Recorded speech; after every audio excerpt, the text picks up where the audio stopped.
جی next question ہے کہ قرآن حکیم میں ناسخ اور منسوخ کا کیا معاملہ ہے؟ اگر قرآن حکیم اللہ کی کتاب ہے، اس کا کلام ہے، تو اس میں احکام تبدیل کیوں ہوئے، جبکہ اللہ تعالیٰ کو تو ہر چیز کا علم ہے؟ اور لا تبدیل لکلمات اللہ کے تحت بھی یہ ناسخ اور منسوخ والا معاملہ کچھ معیوب نہیں لگتا؟ بظاہر تو معیوب لگتا ہے، لیکن یہ یاد رکھیں کہ ناسخ و منسوخ کا جو معاملہ ہے قرآن کے حوالے سے اور شریعت کے حوالے سے، اس کے اوپر اجماع امت ہے، یعنی اس کے اندر کوئی اختلاف نہیں ہے. اہل سنت، اہل تشیع اور ان کے سارے آف شوٹس ایگری ہیں. ہاں اس کے اندر آگے اس بات پہ ضرور اختلاف ہو سکتا ہے کہ کوئی شخص کسی آیت کو ناسخ مانے، دوسری کو منسوخ مانے، اور دوسرا کوئی یہ کہے کہ نہیں یہ ناسخ و منسوخ نہیں، یہ دو الگ وقت کے احکام ہیں. اس طرح کے اختلافات تو ہیں. فی نفسی اس ڈاکٹرائن کے ساتھ سارے ایگری کرتے ہیں کہ ناسخ و منسوخ کا معاملہ ہے. اس میں یعنی گھنٹوں اس کے اوپر ڈسکشن کی جا سکتی ہے، لیکن یہ ڈسکشن یعنی ایک عوام الناس کے لیول کی ڈسکشن نہیں ہے، ایک علمی ڈسکشن ہے. اس لیے میں یعنی اس میں اتنی باتیں کروں گا جو آپ کو ایک موٹی موٹی سمجھ آ سکیں. باقی جس کو علمی شوق ہے نا، تو وہ ناسخ و منسوخ کے اوپر شاہ ولی اللہ دہلوی کی ایک کتاب ہے الفوز الکبیر فی اصول التفسیر، جو ہمارے ایم اے اسلامیات کے کورس میں پڑھائی بھی جاتی ہے. بڑی چھوٹی سی کتاب ہے، انہوں نے لکھی تھی فارسی کے اندر، بعد میں عربی ٹرانسلیشن بھی ہوئی، ابھی اردو میں بھی پروفیسر رفیق صاحب نے، یہ احمد رفیق اختر صاحب نہیں، پروفیسر رفیق چودھری صاحب ہیں، یعنی وہ منکرین حدیث کے حوالے سے انہوں نے بڑا اچھا کام کیا ہے. انہوں نے اس کا ترجمہ کیا ہوا ہے، اور آپ گوگل میں جا کے لکھیں نا تو آپ کو یہ کتاب کا پی ڈی ایف مل جائے گا. الفوز الکبیر فی اصول التفسیر، اللہ کا بہت بڑا یعنی ایک بہت بڑی کامیابی اللہ تعالیٰ کی طرف سے تفسیر کے اصولوں کے حوالے سے. یعنی شاہ ولی اللہ دہلوی کا یہ موقف ہے کہ اللہ تعالیٰ نے میرے اوپر قرآن پاک کی تفسیر کے کچھ اصولوں کے حوالے سے ایسے حقائق کھولے ہیں جو اللہ تعالیٰ کی طرف سے بہت بڑی کامیابی ہے میری اس حوالے سے. اور اس میں انہوں نے یعنی ڈیفائن کیا ہے، میں آپ کو بلو پرنٹ اس کتاب کا بتاتا ہوں. انہوں نے کہا قرآن حکیم میں جتنی آیات ہیں نا جی، یہ 5 کیٹیگری میں فال کرتی ہیں. قرآن پاک کی اب کوئی آیت بھی 6,500 کے قریب ہے. یہ 6,666 والی بات غلط ہے، گن کے بھی دیکھ لیو، 6,666 نہیں بنتی ہیں، آلموسٹ 6,500 ہے. تو اس میں سے کوئی بھی آپ آیت اٹھائیں نا، وہ کسی ایک کیٹیگری میں فال کرے گی. پہلی کیٹیگری انہوں نے بیان کی ہے علم الاحکام، یعنی قرآن پاک کی وہ آیت احکام سے ریلیٹڈ ہوگی. ظاہر ہے جس میں نماز، روزہ، حج، زکوٰۃ، اس طریقے سے شریعت کے احکام ذکر ہیں، تو وہ سارے علم الاحکام کی کیٹیگری میں فال کرے گی. دوسری کیٹیگری انہوں نے کہا ہے علم المخاصمہ. مخاصمہ عربی میں کہتے ہیں علمی جھگڑے کو. تو کہتے ہیں دوسری قسم کی آیات ایسی ہیں جن میں اللہ تعالیٰ نے علمی دلائل کے ساتھ یہود و نصارہ اور جو منکرین خدا ہیں، دہریہ ہے، ایتھیسٹ ہیں، مشرکین عرب کے غلط نظریات کا علمی رد کیا ہوگا. وہ آیات علم المخاصمہ کی کیٹیگری میں فال کرتی ہیں. تیسرا انہوں نے کہا التذکیر بالموت، یعنی قرآن پاک کی آیات ایسی ہوں گی جن میں موت کی یاد دلائی جائے گی کہ تمہیں مر کے اللہ کے حضور پیش ہونا ہے اور اپنا منہ اللہ کے سامنے رکھنا ہے، اکاؤنٹیبل ہونا ہے اپنے اعمال کا. یہ ساری آیات کیا ہے؟ التذکیر بالموت، نصیحت کرنا موت کے ذریعے. 3 کیٹیگری ہوگی. چوتھی کیٹیگری انہوں نے کہی ہے کہ التذکیر بآلاء اللہ، یعنی اللہ تعالیٰ کی قدرت کی بڑی بڑی نشانیوں کے ذریعے اللہ تعالیٰ لوگوں کو نصیحت کرے گا. یہی لفظ ہے نا جو فَبِأَيِّ آلَاءِ رَبِّكُمَا تُكَذِّبَانِ، جس کا ترجمہ اکثر علماء نے غلط کیا ہے، تم اپنے رب کی کون کون سی نعمتوں کو جھٹلاؤ گے. نعمتیں نہیں ہیں، وہ تو دوزخ کی آیات کے بعد بھی یہی آتا ہے. تو دوزخ نعمت ہے. مودودی صاحب نے صحیح ترجمہ کیا ہے. جب دوزخ کی آیات آئی ہیں تو انہوں نے اسی اعتبار سے کہ تم اپنے رب کی قدرت کی اس بڑی نشانی کو اے جن و انس کے گروہ کیسے جھٹلاؤ گے. جب جنت کا ذکر ہے تو پھر نعمت ترجمہ کیا ہے. آلہ کا مطلب ہوتا ہے فزیکل فینومینا آف نیچر، قدرت کی بڑی بڑی نشانیاں. اور 5ویں کیٹیگری انہوں نے بتائی ہے التذکیر بایام اللہ، اللہ کے بڑے بڑے فیصلوں کے جو دن ہیں ان کے ذریعے. وہ بھی قرآن پاک میں اچھا خاصا حصہ ہے. اور یہ الفاظ ایام اللہ، آلاء اللہ، یہ قرآن پاک میں ہی موجود ہے. سورۃ الاعراف میں آتا ہے نا کہ اے موسیٰ ان کو ڈر سناؤ ایام اللہ کا. ایام اللہ پھر اللہ نے بتایا کون سے؟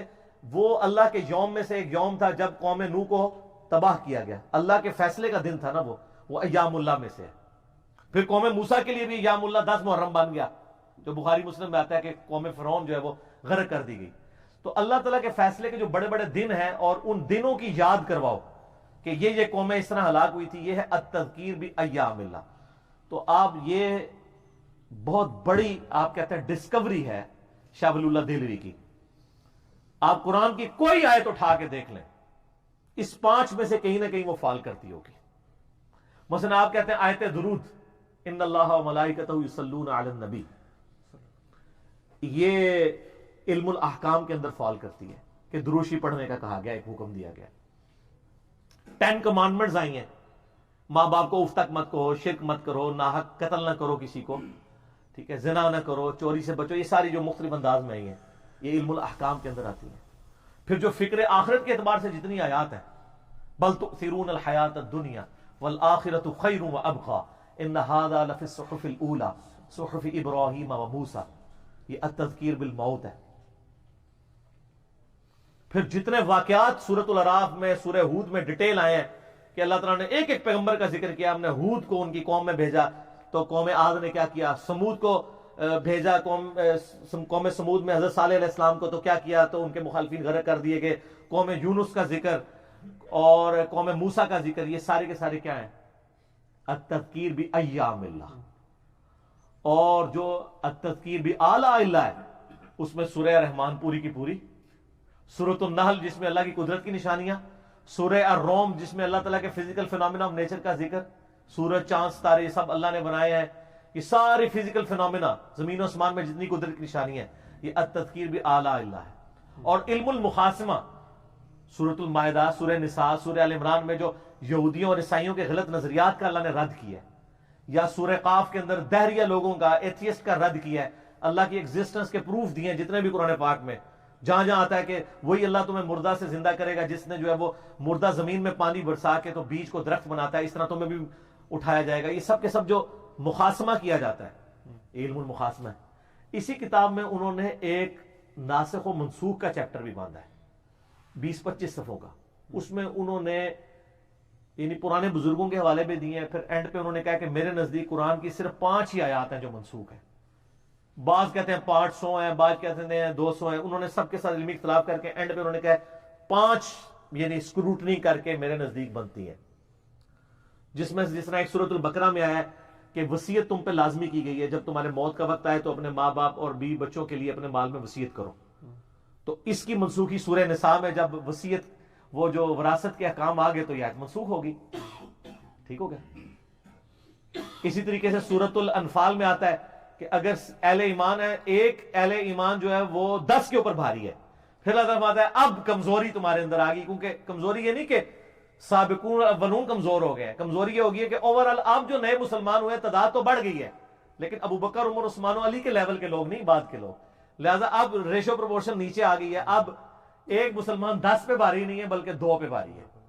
تو یہ ناسخ و منسوخ اس طرح کی تو انہوں نے مختلف لکھی ہیں. اس میں کوئی قرآن پاک کی یعنی والا معاملہ نہیں آتا. شریعتوں میں بھی ناسخ و منسوخ ہوا ہے اور اس کی دلیل جو ہے وہ سورہ بقرہ کی آیت نمبر ہے 105. اس کی تفسیر بھی آپ پڑھ لیں، تفہیم القرآن میں بھی پڑھ لیں اور باقی جگہ پہ بھی تدبر القرآن میں بھی پڑھ لیں.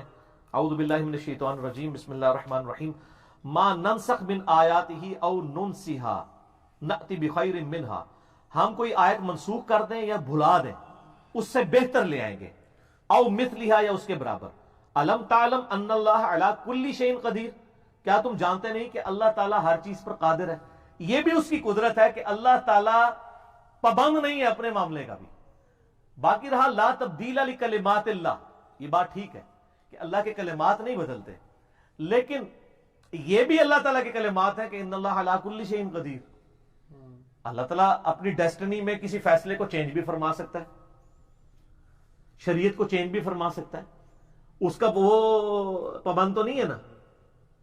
تو باقی جو رولز بیان ہوئے ہیں اور وہ کیٹاگوریکل ہیں ان کا ظاہر ہے وہ پابند ہے. ادھر وہ فٹ ہوگی لا تبدیل لکلمات اللہ. مثلا یہ رول ہے ان اللہ لا یغفر ان یشرک بہ ویغفر ما دون ذلک لمن یشاء. اللہ شرک معاف نہیں کرے گا. آج کی ڈیٹ میں اگر کوئی کہتا ہے کہ اللہ چاہے تو فرعون کو جنت میں بھیج سکتا ہے تو یہ کلمات کفر ہے.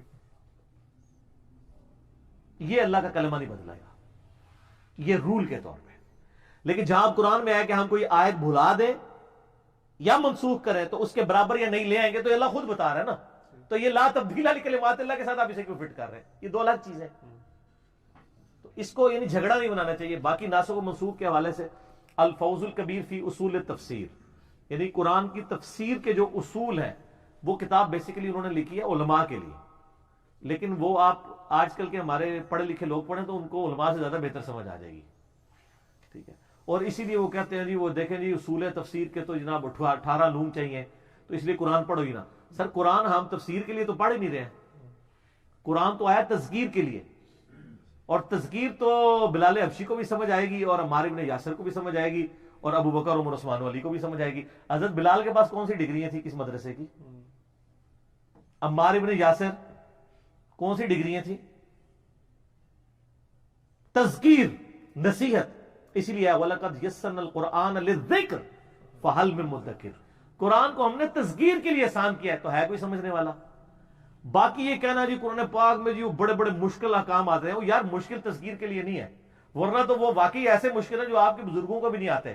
جب آپ کے بزرگ امام غزالی کی میہ سعادت میں لکھ گئے ہیں کہ سورج جو ہے زمین سے 160 گنا بڑا ہے، اور میرے جو ہے وہ تیسری کلاس کے بچے کو بھی پتا ہے کہ سورج زمین سے 13 لاکھ گنا بڑا ہے، تو اس حوالے سے تو امام غزالی سے نالج زیادہ اس کے پاس ہے اس فیلڈ میں. تو میں امام غزالی کو کیا جاہل ڈکلیئر کر دوں گا؟ نہیں. تو سائنس کی فیلڈ میں جو قرآن پاک کی 1000 کے قریب آیات ہیں، تو ہمارے علماء کو تو ان میں سے اکثر کا پتہ ہی نہیں ہے.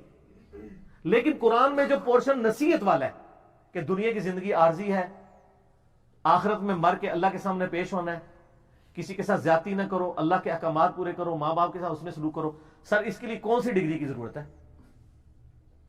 یہ تذکیر ہے. اس لیے وَلَقَدْ يَسَّرْنَا الْقُرْآنَ لِلذِّكْرِ فَهَلْ مِن مُدَّكِرٍ. اور یہ قرآن پاک میں کم از کم 4 دفعہ یہ آیت ریپیٹ ہوئی ہے سورۃ القمر کے اندر، بار بار ریپیٹ ہوئی ہے. لیکن مولوی پھر بھی کہتا ہے مشکل ہے. میں سے پوچھتا ہوں یہ تو تھی آسان، قرآن میں کہاں لکھا ہوا ہے قرآن سمجھنے کے لیے مشکل ہے؟ تو ہے کوئی جو قرآن سے دور بھاگے، فوراً بھاگ جائے؟ تو تسی کہانی کتوں کرائی ہے؟ کہانی کولو کرائی ہوئی ہے. اس پہ میرا یوٹیوب پہ بڑا کلپ ہے سخت سا، فضائل اعمال با مقابلہ قرآن. اس میں میں نے انجینئرنگ کی ہے. ہر چیز کی انجینئرنگ ہر لیکچر میں نہیں ہو سکتی. انجینئرنگ دیکھنی ہو تو اس طرف. ویسے اب یہ نئی ٹرم میں نے انٹروڈیوس کرا دی ہے نا، کہتے ہیں نا اس بات کی تفسیر دیکھنی ہو تو فلاں کتاب ریفر ہے. تو میں کہتا ہوں اس کہانی کی انجینئرنگ دیکھنی ہو تو میرا فلاں کلپ دیکھ لیں. ہر کہانی کی انجینئرنگ ہوئی ہے سر. ٹھیک ہو گیا جی؟